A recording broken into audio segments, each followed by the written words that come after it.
Are you ready to finally take the plunge, make tons of money, and have a blast while you're doing it? I think bartending might be for you. And if you think so too, this is a no bullshit guide to bartending. Let's get going, man. Let's do this.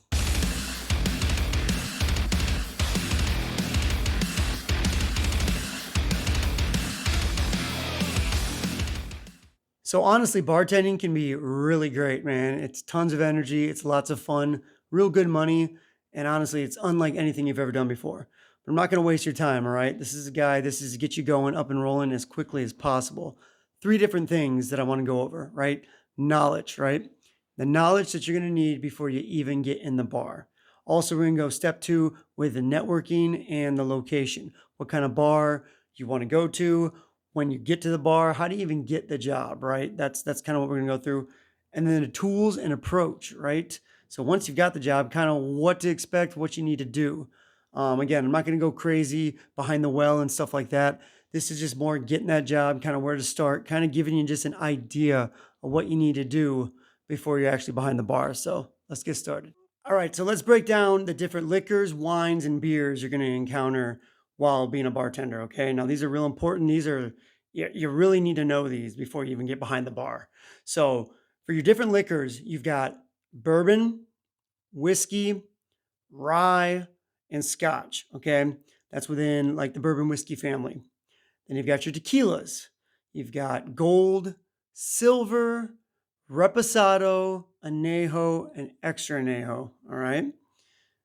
You've also got mezcal within that. That's the cousin of tequila. So mezcal as well. Okay. And then you've got gin, vodka.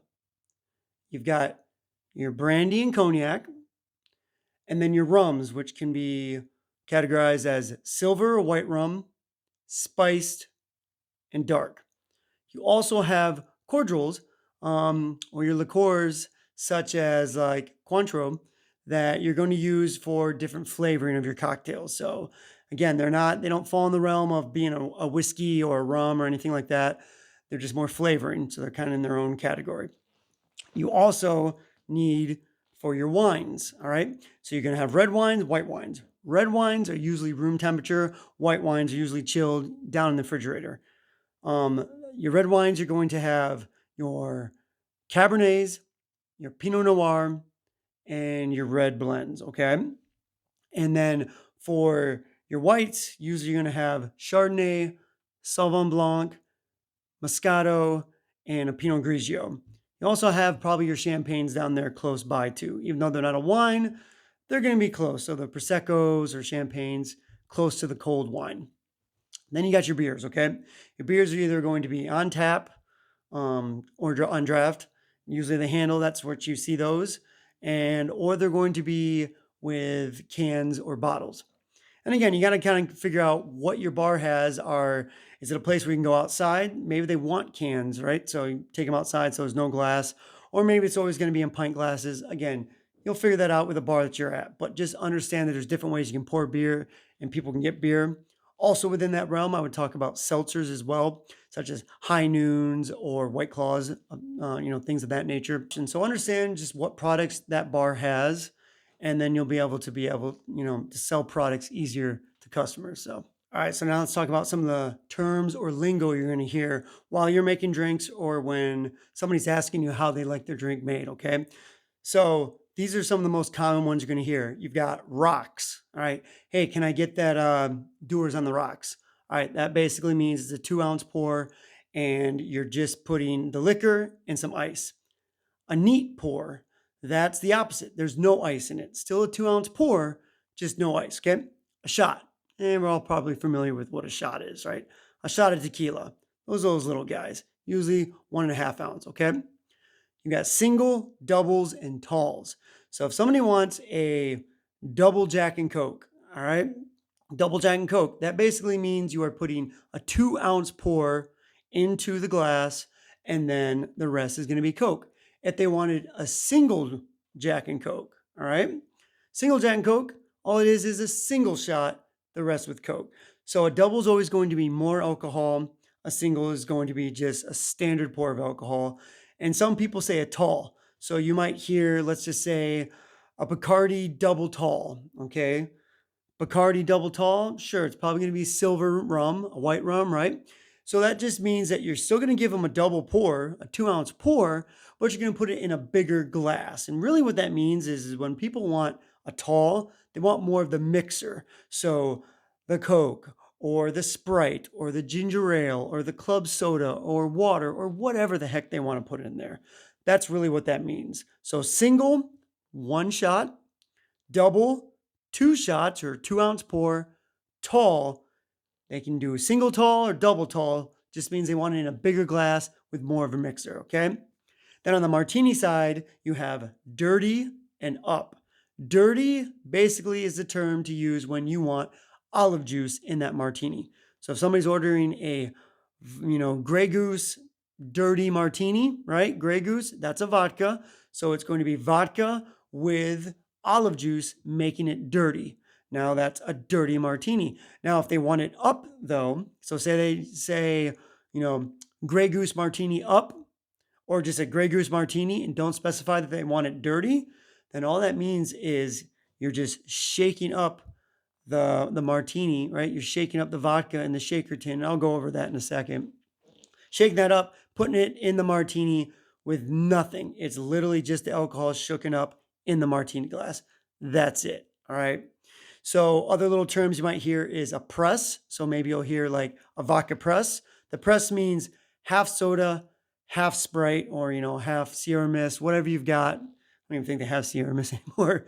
But Sprite, Starry, whatever the heck it's called now, right?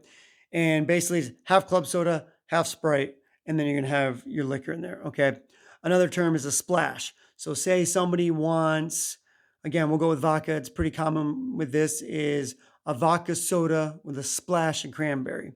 So you do your shot of vodka in there, you do your soda water, and then just a quick of cranberry juice just on the top, just a little bit, just a splash.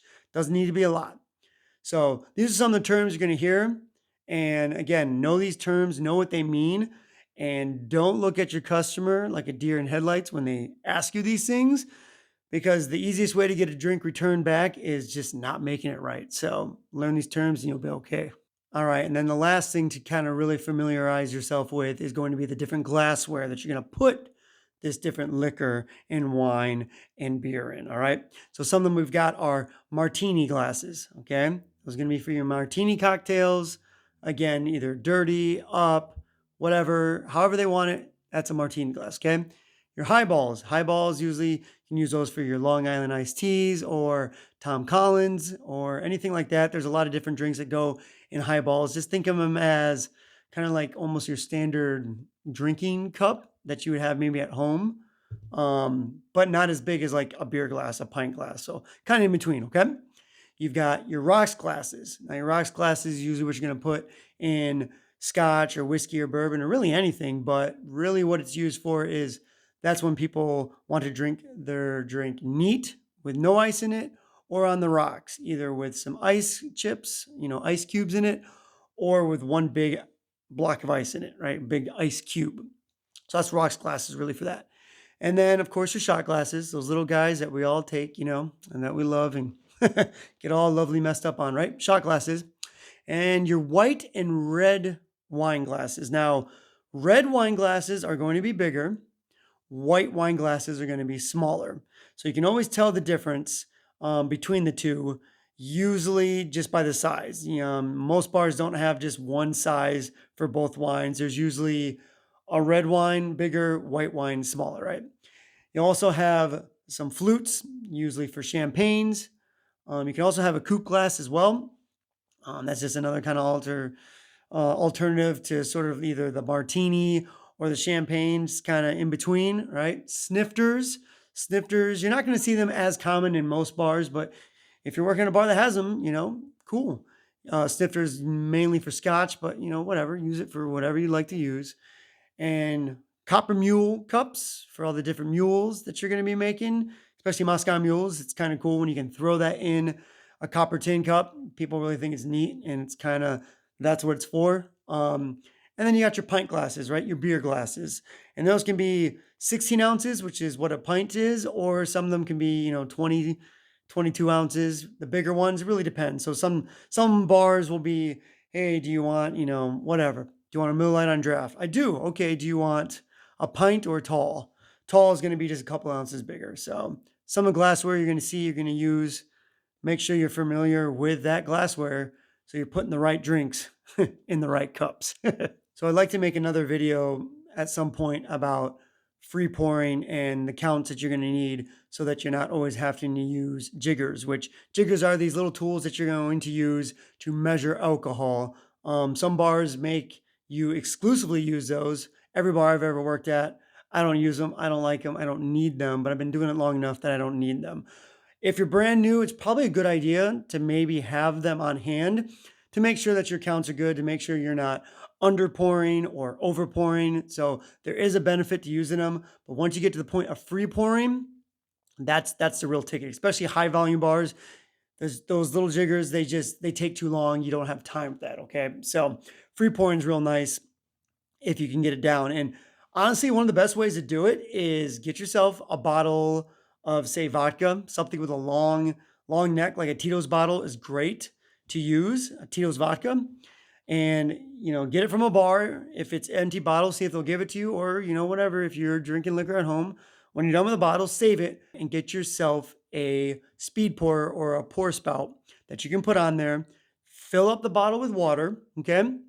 And within the jigger, start learning to free pour. And again, we'll go over some videos and stuff like that. I can teach you how to do that better. But that gives you a way to learn how to free pour once you understand the counts and know how to do it. Until then, have the jiggers, use the jiggers. They're useful. But get your counts good. Get your counts awesome, honestly, because no bar wants you under pouring and getting everybody pissed off because you don't know how to give them enough alcohol. Or they're going to love you if you give them way too much alcohol and you're overpouring everybody, but your bar might get pissed off at you, especially the owner, manager, boss, all that fun stuff. So you need to learn your pours. You need to learn how to do it correctly. You need to learn what a 2-ounce pour is to give them more if they're asking for that, as opposed to a shot pour. And even martinis. Martinis are usually like around 3 ounces. So you need to know your pours. It's going to make your life so much better. Trust me. So then the question might also be like, where the heck are you going to even learn all this stuff too if you don't even have the tools on you, or you don't even know what the heck the tools are, or like even what the heck I'm talking about, right? YouTube is your friend. There are tons of guides out there. You can sit there, go online, look online, man. Any question you have with bartending, there's tons of stuff out there. But also go to the bar. Go to the bar and talk to bartenders. They're going to tell you, right? Look through some cocktail books. There's cocktail apps. They're free, and some really good paid ones that are just, $2. Figure out the recipes to all these different drinks. Kind of try them at home if you have the stuff to do it, or just familiarize yourself with different drinks, different techniques. See what the heck. Just go to a bar, right? Go to a bar and chill at the bar and just kind of watch what the bartender's doing. You're going to learn a lot. Ask questions, man. If the bartender's cool, he'll answer them. He or she will be probably pretty cool with you just sitting there chilling, asking questions and learning.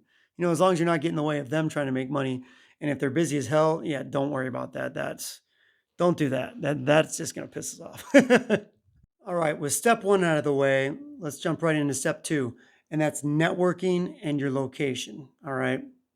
So with that, some of the best things you can do to get a job at a bar is to frequent that bar. Okay. Frequent that bar, frequent that restaurant, whatever it is, whatever kind of bar or location it is, go there, check it out, get cool with the bartender, get cool with the owner, show your face around. Then they're going to see the kind of personality and attitude you have, if you're a cool person or not. All right. Understand that lots of people out there want to bartend or want to do any job, right? But it's real hard to just have some random resume, thrown on Indeed or whatever, just thrown out there, okay? Nobody knows who really you are.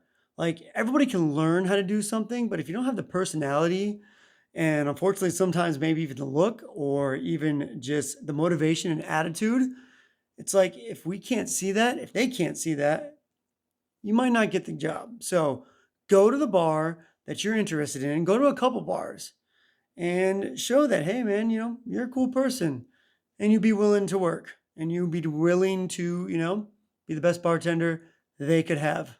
Make sure too, when you're picking the kind of bars you'd like to work at, especially being brand new, don't try to go to some crazy high volume nightclub right away. All right. You need to go somewhere that's going to be a little bit of a slower pace. It's going to be easier for you to get your bearings and to see if you actually even like it. Because depending on the kind of bar you're going to be at, it's going to be either just crazy nonstop drinks, or it's going to be very late nights, very long days, there until 2, 3, 4 in the morning. Okay. So you really kind of want to go to a bar that you're going to be comfortable at with the kind of clientele you want to deal with. Because understand, as people drink more, they get more drunk and it becomes issues. Sometimes, most of the time, not, but it can, right? That's the nature of the beast. That's just what happened is the bar. Okay. Bar fights are a thing. All right. So, but try to go maybe somewhere a little bit easier. Let's just say, a Chili's or a TGI Friday or Applebee's or something like that, or maybe just a local mom and pop dive bar, something a little bit simpler. Once you get good at this and you get fast and you can make lots of money, it can totally become a career. It can totally be something you do full time, like myself, 4 or 5 days a week, 10, 12-hour days. It's long days, but I'm good at it. And this is how I make my money. But if you're just starting, maybe just a part time gig on the side, it's not a bad thing. So don't look at it that you have to be the best, craziest flair bartender in Las Vegas day one. That's not how it works. Take your time, hone your craft, get better at it. All right. You're gonna show that, hey, dude, you know what you're doing. And that's a great feeling for everyone. All right. And then the final part of this step is actually getting your bartender license. All right. You're going to definitely need that. You're going to need that to be able to be in the bar by yourself on your own, as somebody in the building needs to be certified or have their liquor license to sell liquor, right? And also, it just shows that, hey, you know what the heck you're doing, in the sense that at least you have your credentials, right? At least you're legally able to sell liquor at that bar, all right? So you're going to have to check with your local laws because they're all different on what you need to do.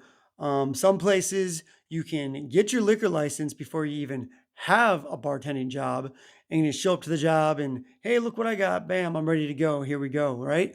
Other places you have to have the job first, get hired by the establishment, and then they actually will have the liquor license sent to the bar, and then the bar will give you a copy. So it kind of just depends on where you are, what state, what county, it's all a little bit different, right? The most you're going to have to probably do to get your liquor license is use SafeServe. It's like $40 or so. Quick little class. And I say class, it's really just like an online thing for like an hour or two. And then you get certified, and then you would take that to the county clerk to get your liquor license. You don't need to go to bartending school though. I'm sure it has some merit, but you don't need to go to it for anything. All right. How many servers do you know that are going to server school before they got their job serving? None of them, okay? You don't need to go to bartending school. I wouldn't say it's a scam. Again, there's probably some useful things you can learn from it, especially if you've never bartended before, but to spend $500 plus to learn things that I can teach you, right? For free. Yeah, you don't need to go bartending school, but definitely get that liquor license. You're going to need it. You're going to need it. So go get it. And the final step for all this is your tools and your approach. All right. Now, this one's pretty brief, pretty easy.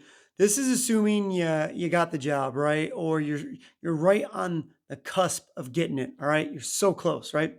Make sure you have some of these tools. Your bar probably is going to have a lot of these, but it's nice for some of these that they're your own because you're going to be using them all the time. They're yours. There's some better quality ones out there that you can get that, again, you can use. And especially if you're going to be doing this daily or, 4 or 5 times a week, you're going to want some good tools. Some of the tools you're going to have to familiarize yourself with. All right. Bottle opener. You need to open up bottles, right? Glass bottles. You can also use it to open some of those cans, high noons and stuff that you just can't get your nail under. Use a bottle opener, okay? Wine key, super important. You need a wine key. Make sure it has a real good knife on it so you can actually cut around the neck so you can expose the cork so you can get to it, right? Or they have these cool little tools. It's like a little twist. You put it on and it cuts it as you spin. Those are kind of cool too. But make sure you have a wine key because depending on the bar, you might be opening up wine all the time. You need to open it up nice and quick. Have a good bar key that allows you to do that, okay? Strainer. A Hawthorne strainer is one of the more common ones you're going to use. That's how you're going to make sure that when you're shaking up any drinks in a shaker tin, put the Hawthorne strainer on there. When you go to pour it, none of the ice or other junk that's in there is going to come through except for the liquid. That's pretty much what the strainer's for. So have a nice heavy duty one. They really make all the difference, okay? Jiggers, again, your bar is probably going to have them. A lot of bars do have them because they want you to use them. But then there's plenty of bars that don't have them because they expect you to know how to free pour. So get them to use. Use them for expensive liquor if you don't feel confident with your pours so that you can make sure you're not over pouring something too expensive or under pouring. Because again, if they're paying a lot of money, they want to make sure they get the right amount. So jiggers are useful for that. Your shaker tins, again, most bars should already have that for you. But if not, get 2-3 sets of shaker tins. You're going to use them. You're going to need them.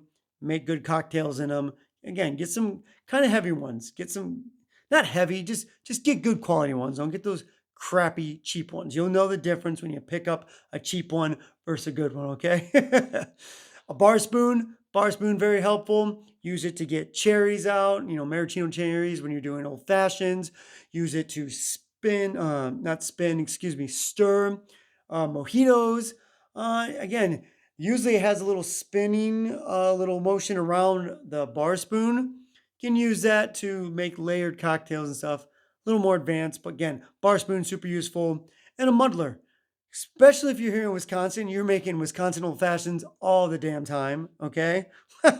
You need a muddler. You need a muddler to squish that fruit. You need it for mojitos. You need it for anything that you're trying to basically get, the fruit or whatever's being put in that liquid muddled, right? Get a nice one. They're not too crazy expensive. Just, have one on hand if your bar doesn't have one. And then honestly, the last thing is be authentic, be honest, have fun, man. This bartending business is fucking great, man. I love it. It is some of the most fun I've ever had working. It's a great time. The money is stupid good. And you're always at the party. You are the party. You literally are making memories and having people have fun and having people remember the times they had at your bar that night, that day, during dinner, the perfect cocktail you made them. You had fun and you created something and named it after the customer. The stories you've told, the stories you've heard. It's insane how great bartending can be, right? But just be yourself, be honest. Don't try to pretend and be anybody else that you're not.